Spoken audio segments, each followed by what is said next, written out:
ကားကြောင့်တိမ်နာမလဲသူတွေတောင်ဖြတ်ခနဲကြည့်လိုက်ရုံနဲ့ဒီအင်ဂျင်ကဘာအင်ဂျင်လဲဆိုတာကိုတန်းပြောနိုင်မယ်နည်းလေးရှိပါတယ်စိတ်ဝင်စားကြလားဗျဒီအပေါ်ကအင်ဂျင်ဖုံးလေးကိုမြင်လိုက်ရုံနဲ့တန်းသိစေရမယ်ဗျဘလို့ခွဲလဲဆိုတာမပြောပြခင်အင်ဂျင်အမျိုးအစားလေးတွေနဲ့ခေါ်ဝေါ်လေးတွေကြောင်းနည်းနည်းရှင်းပြပါမယ်များသောအားဖြင့်အင်စီကားတွေမှာအသုံးများတာကတော့ inline engine နဲ့ V engine ပေါ့နော်ဆလင်ဒါရေတွက်ပေါ်မူတည်ပြီးတော့မှနောက်ကကဏန်းလေးတွေပြောင်းသွားတာပဲရှိပါတယ် inline engine ဆိုတာဆလင်ဒါတွေကိုတန်းနဲ့တန်းစီပြီးထားလို့ inline လို့ခေါ်တာပေါ့နော် V engine ဆိုတာကတော့ inline လိုမျိုးဆလင်ဒါတွေကတန်းနဲ့မှုတော့ပဲနဲ့ဟိုဘက်ဒီဘက် V ပုံစံမျိုးလေးခွာနေတာပါကားကြောင်နားလဲတဲ့သူတွေအတွက်တော့ဘာမှမဟုတ်ပေမဲ့ကားကြောင်တကယ်လည်းမသိဘူးခုမှစပြီးလေးတာနေတဲ့သူတွေဆိုရင်တော့ဒါလေးတွေတီးထားတော့အသုံးဝင်တာပေါ့ဗျာဒီအင်ဂျင်မုံးလေးတွေမှာဒီလိုအမှတ်သားလေးတွေပါတယ်ဒါအလှလဲဟုတ်တယ်လို့အင်ဂျင်နာမည်ကိုလည်းဖော်ပြနေတယ်ပေါ့နော်ဒါဆိုနှစ်ဖက်ခွာပြီးစီးထားတယ်ရှစ်လုံးရှိတဲ့အတွက် V8 လို့ခေါ်တယ်ဗျဒါဆို Toyota Land Cruiser ရဲ့ V6 အင်ဂျင်ပေါ့နော်ဒီကောက်မှလည်းကြည့်အမှမြင်လားနှစ်ဖက်ခွာပြီးတော့6လုံးဆိုတော့ V6 လို့ခေါ်တယ်ဗျဒါဆိုတစ်ချက်တည်းကြည့်အောင်လည်းသိတယ်ပေါ့နော်နားလဲစရာမလိုဘူးဗျ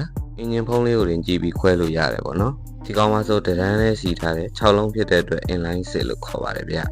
ဒါမျိုးဘာအမှတ်သားမှလည်းမပါဘူးအင်ဂျင်အရွယ်လည်းခက်သေးသေးပဲဆိုရင်တော့ရဲရဲကြီးကပြောချလိုက် inline 4 engine အင်ဂျင်ကားအများစုရဲ့90%လောက်က inline 4 engine ကိုပဲအသုံးပြုကြတာပါ